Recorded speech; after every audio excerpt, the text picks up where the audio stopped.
अमर जी, आपका स्वागत है। आपसे जानना चाहेंगे तो बाबा रामदेव एलोपैथिक को लेकर बयान दे रहे हैं कि जो भी लोग मरे हैं अब तक वो कोरोना से नहीं, एलोपैथिक से दवाइयों से मरे हैं। तो इस पर आप क्या कहना चाहेंगे? देखिए, बाबा रामदेव तो अपनी दुकानदारी कर रहे हैं। पहले वो बोलते थे कि दुकानदारी छोड़कर और आप योगा अपनाइए, तो योगा सिखाते थे वो। अब वो योगा छोड़कर दुकानदारी पर लगे हुए हैं। तो वो तो अपने जो आयुर्वेद का उन्होंने धंधा किया हुआ है, उनको अपना सामान बेचना है, अपनी पब्लिसिटी कर रही है।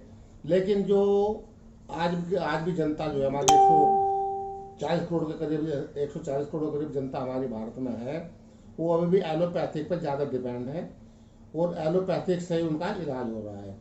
क्यों, आज के समय में वो पुराना ज़माना था जब आयुर्वेद था, तो उस समय एलोपैथिक दवाई नहीं होती तो उन पर डिपेंड रहते थे आयुर्वेद पे ही। लेकिन अब देश बहुत आगे जा चुका है, दुनिया बहुत आगे जा चुकी है। तो आज के डेट में और आज के समय में एलोपैथी ही कारगर है और एलोपैथी की वजह से कोरोना में लोगों को बचाव हुआ है। एक तरफ जहां कोरोना महामारी में वैक्सीन की किल्लत पड़ी थी देखते हुए, तो हमारे देश के प्रधानमंत्री जी हैं नरेंद्र मोदी जी, वो विदेशों से करोड़ों की वैक्सीन लेके आ रहे हैं। दूसरी तरफ उन्हीं के सांसद साध्वी प्रज्ञा ठाकुर कहती है कि गौमूत्र पीने से कोरोना दूर होता है। या ये अफवाह फैला रहे हैं या ये सच है? नहीं, देखिए, ये धर्म के नाम पर और आस्था के नाम पर राजनीति करने वाले लोग हैं ये। अभी जैसा कि प्रज्ञा ठाकुर की आपने बात की है, प्रज्ञा ठाकुर का जो बयान था वो गौमूत्र वाला, वो मैंने भी सुना है।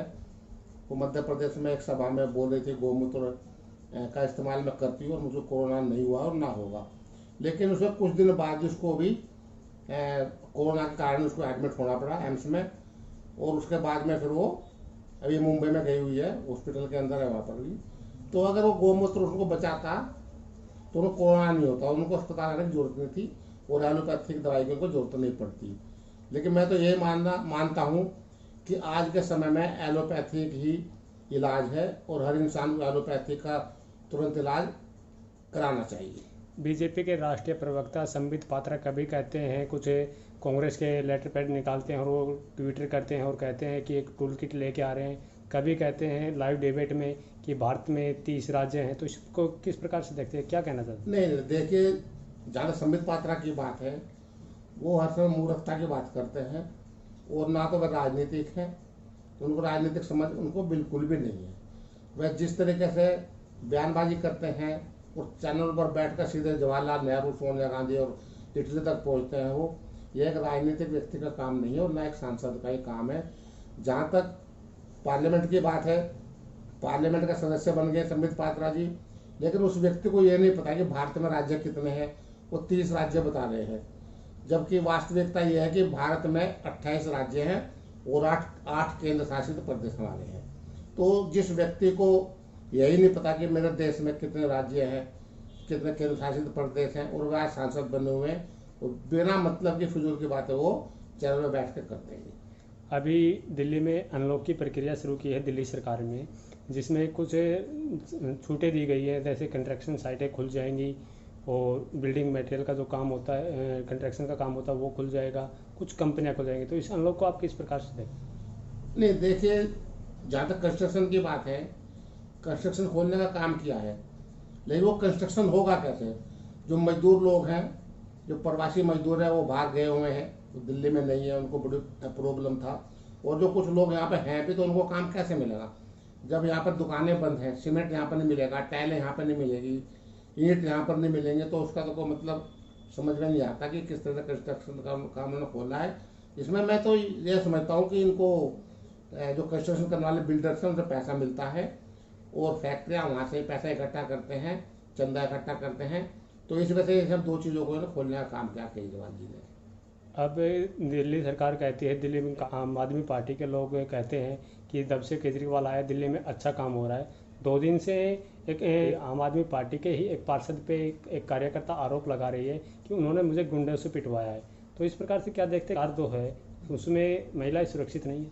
नहीं, देखिए, जहाँ तक महिला सुरक्षा की बात है, तो कोई भी पार्टी हो, भाजपा हो, कांग्रेस हो, आम आदमी पार्टी हो, कोई अन्य पार्टी हो, वहाँ महिलाओं का शोषण ये लोग करते ही करते हैं। उनको उनकी उपेक्षा की जाती है उनकी।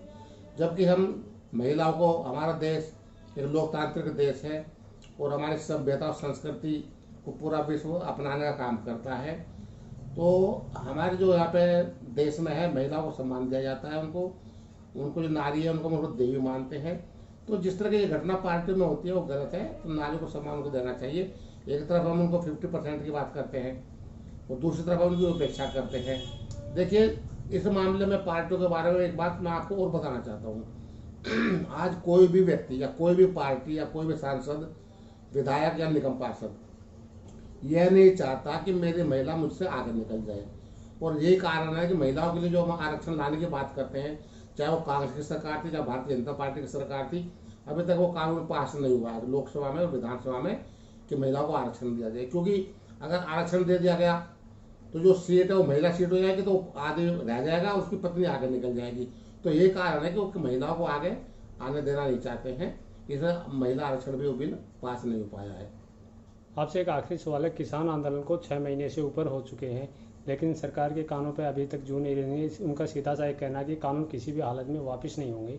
तो इसको आप किस प्रकार से देखते हैं कि आंदोलन सफल होगा या कितना लंबा चलेगा? नहीं, देखिए, आंदोलन तो लंबे चलते हैं। अभी भी बहुत पुराने आंदोलन चल रहे हैं। 1988 से एक आंदोलन हिंदी भाषा के लिए आंदोलन चल रहा है कि न्यायालय में हिंदी भाषा का इस्तेमाल होना चाहिए। क्योंकि जो न्यायालय हैं उनमें ज़्यादातर अंग्रेजी का ही क्या नाम है भाषा का इस्तेमाल किया जाता है, और अगर हम उसको हिंदी में बोलते हैं तो उसका ट्रांसलेट वहाँ पे इंग्लिश में किया जाता है। तो इसी तरह से जो भाजपा की सरकार है ये अड़ियल सरकार है, और एक ये जो 303 सीट इनको मिला है देश में लोकसभा में, तो उसकी वजह से ये अहंकार में है। लेकिन उनको अहंकार अपना खत्म करना चाहिए। इनसे पहले जो सरकारें आई हैं उनका भी लचीला रुख होता था। जो किसान आंदोलन है, तो किसान आंदोलन खत्म करने के लिए इनको जो कानून बनाएगा उसको वापस लेना ही चाहिए। जब कानून इनके हित में ही है किसानों के, तो उसका फायदा क्या? किसानों ने तो ये नहीं कहा कि हमको आप कानून बना के दीजिए। अगर किसानों ने मांग की हो कि हमको ये कानून बनाइए तो आपको कानून बनाने का फायदा था।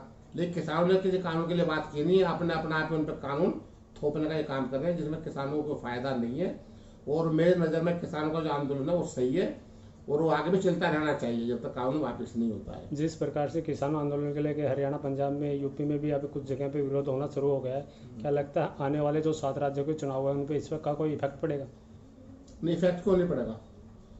देखिए, पंजाब भारतीय जनता पार्टी से 0 है आज पंजाब के अंदर भारतीय जनता पार्टी। राजस्थान चला गया, और जो मध्य प्रदेश है वो चला गया था, वो तो लोगों ने जबरदस्ती लिया है उसको, कांग्रेस पार्टी को तोड़ने के बाद में इनको मिला है। वहाँ भी भारतीय जनता पार्टी हारी थी।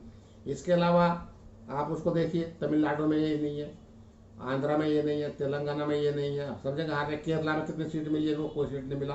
पश्चिम बंगाल में जो पूरी ताकत, सारा मीडिया, सारे मुख्यमंत्री, सारे इनके मिनिस्टर, सारे सांसद, विधायक सब वहाँ पे लगे हुए थे, पूरी पार्टी उन लोग दी, सारा मीडिया इन्होंने अपने साथ में रखा हुआ था। फिर क्या मिला वहाँ पे? कुछ भी नहीं मिला।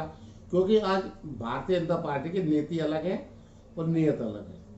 ना इनके पास नीति है और ना इनके पास में नीतिकार है। जब तक नीति सही नहीं होगी या नीतिकार आपके पास होंगे, आप कामयाब नहीं होंगे। जी, धन्यवाद।